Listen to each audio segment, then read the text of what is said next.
Kolkata rape मामले को लेकर पूरा देश आक्रोशित रहा है। आलम यह है कि कई दिनों के बाद भी डॉक्टरों का विरोध प्रदर्शन खत्म नहीं हुआ। अभी भी कई राज्यों में अस्पताल की सेवाएं प्रभावित हैं। इसी वजह से सुप्रीम कोर्ट ने इस मामले का स्वतः संज्ञान लेते हुए सुनवाई शुरू कर दी। पहली सुनवाई हो चुकी है और आज गुरुवार को दूसरी अहम सुनवाई थी। कोलकाता केस में सुप्रीम कोर्ट ने क्या कुछ कहा है? इस मामले में बंगाल सरकार की कार्रवाई भी सवालों के घेरे में है। बीजेपी का आरोप है कि सीएम ममता बनर्जी आरोपियों को बचाने का काम कर रही हैं। यहाँ तक कहा गया है कि अस्पताल में जो तोड़फोड़ हुई थी उसमें टीएमसी के ही लोग शामिल थे। ये अलग बात है कि पार्टी ने सिरे से इन बातों का खंडन किया और सीएम ममता ने खुद आरोपियों को फांसी की सजा दिलवाने के लिए सड़क पर उतरकर धरना प्रदर्शन भी किया है। वैसे इस केस में जो पोस्टमार्टम रिपोर्ट सामने आई है उसने भी हैरान किया। बड़ी बात यह है कि रेप की पुष्टि अब रिपोर्ट में हो चुकी है। इसके ऊपर पता चला है कि आरोपी ने 2 बार लड़की का गला घोटा था। जानकारी तो ये भी मिली है कि आरोपी पहले से ही मानसिक रूप से विकृत रहा है। उसकी 4 पत्नियां रह चुकी हैं, 3 छोड़कर चली गई तो चौथी की कैंसर से मौत हो गई। सुप्रीम कोर्ट ने सुनवाई के दौरान एक बड़ा सवाल पूछा। कोर्ट का कहना है कि अगर शुरुआत में मौत को अप्राकृतिक नहीं माना गया तो फिर पोस्टमार्टम की जरूरत कैसे पड़ गई? सीबीआई ने भी अपनी स्टेटस रिपोर्ट में सरकार से लेकर पुलिस को कटघरे में खड़ा किया। मौकाए वारदात से छेड़छाड़।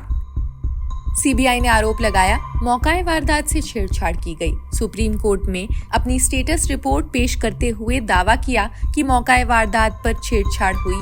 यहाँ तक कहा गया कि लीपापोती की कोशिश की गई है। गरीबों को ऐसे नहीं छोड़ सकते।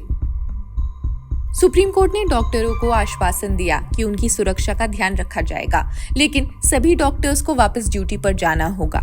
कई ऐसे गरीब हैं जो 2-2 साल पहले अपॉइंटमेंट्स लेते हैं। उन्हें ये कहकर नहीं वापस भेज सकते कि आपका इलाज नहीं हो पाएगा।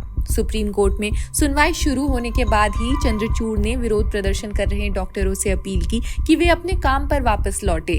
यहाँ तक कहा गया कि वे अगर ऐसा नहीं करते हैं तो फिर कानून अपना काम करेगा।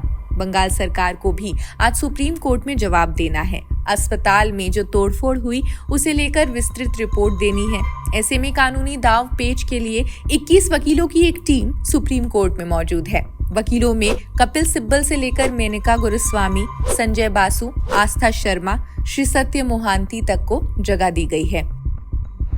केंद्र की 5 वकीलों की टीम रहेगी मौजूद। इस बार सुप्रीम कोर्ट सुनवाई के दौरान केंद्र सरकार की भी वकीलों की एक बड़ी टीम मौजूद है। कुल 5 वकील सरकार की तरफ से इसमें शामिल है।